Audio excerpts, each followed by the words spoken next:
ദൈവത്തിന് ഒന്നും അസാധ്യമല്ല. ലൂക്ക 1:37. ഈ വചനത്തെ വേറൊരു വിധത്തിലും വിവർത്തനം ചെയ്യാനായിട്ട് പറ്റും. അതിങ്ങനെയാണ്: ദൈവത്തിൻ്റെ വാക്കുകൾ ഒരിക്കലും പരാജയപ്പെടില്ല. എന്തുകൊണ്ടാണ് ഇങ്ങനെ വിവർത്തനം ചെയ്യുന്നതെന്നറിയാമോ? കാരണം ഈ വചനത്തിന് ലൂക്ക 1:13 ബന്ധമുണ്ട്. എന്താണ് ലൂക്ക 1:13 സംഭവിക്കുന്നത്? അവിടെ സക്കറിയ പുരോഹിതൻ ദേവാലയത്തിൽ നിൽക്കുമ്പോൾ ദൈവത്തിൻ്റെ ദൂതൻ അവന് പ്രത്യക്ഷപ്പെട്ടിട്ട് പറയുന്നുണ്ട്, നിൻ്റെ ഭാര്യയായ എലിസബത്തിൽ നിനക്ക് ഒരു പുത്രൻ ജനിക്കും.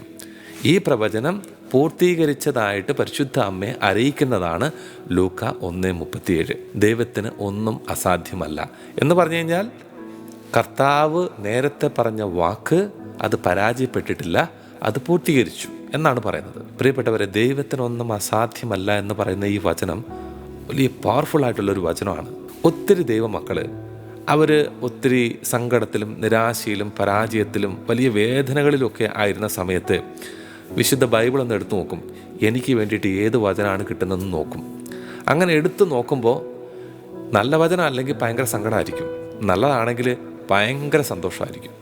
ഇങ്ങനെ സംഭവിച്ചിട്ടുണ്ട്, പലരുടെയും ജീവിതത്തിൽ സംഭവിച്ചിട്ടുണ്ട്.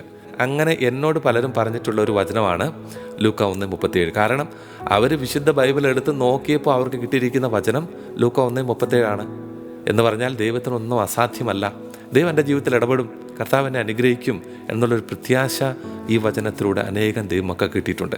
പക്ഷെ ഇവിടെ ഒരു കാര്യം ഓർമ്മിപ്പിക്കാനായിട്ടുണ്ട്. എന്താണെന്നറിയാമോ? ഇങ്ങനെ ഒരു വചനം കിട്ടുമ്പോൾ ആർക്ക് കിട്ടിയാലും, ഈ ലോകത്തിലെ എല്ലാ മനുഷ്യർക്കും കിട്ടിയാലും, ചിലപ്പോൾ എല്ലാവരുടെയും ജീവിതത്തിൽ ഈ വചനത്തിൻ്റെ ശക്തി വന്ന് നിറയണമെന്ന് യാതൊരു നിർബന്ധവുമില്ല. ഏത് വിഭാഗത്തിനാണ് ഈ വചനത്തിൻ്റെ ആനുകൂല്യം ലഭിക്കുക? ഏത് വിഭാഗത്തിനാണ് ഈ വചനത്തിൻ്റെ അഭിഷേകവും അനുഗ്രഹം ലഭിക്കുക?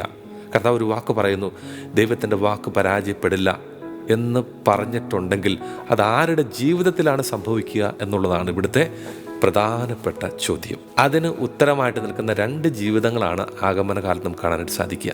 ആരൊക്കെയാണെന്നറിയാമോ? സക്കറിയായും എലിസബത്തും. അവർ വിവാഹം കഴിഞ്ഞു, വർഷങ്ങളായി വിവാഹം കഴിഞ്ഞിട്ട് അവർക്ക് ഒത്തിരി പ്രായമായി. ഇങ്ങനെ വിവാഹം കഴിഞ്ഞ് മക്കളൊന്നുമില്ലാതെ ഇങ്ങനെ ഒത്തിരി സങ്കടത്തിലും വേദനയിലൊക്കെയാണ് ഇവർ ജീവിക്കുന്നത്.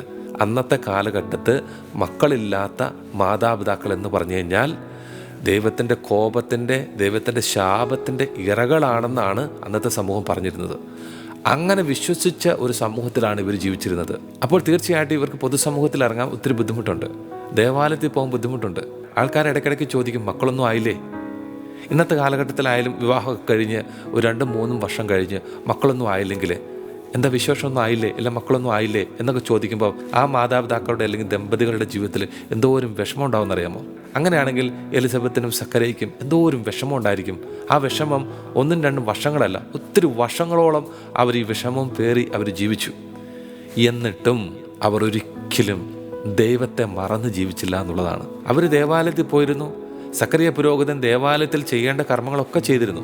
എലിസബത്ത് ആയാലും ദേവാലയത്തിൽ പോയി എല്ലാ കാര്യങ്ങളും വ്യാപൃതയായിട്ട് തന്നെയാണ് ജീവിച്ചത്.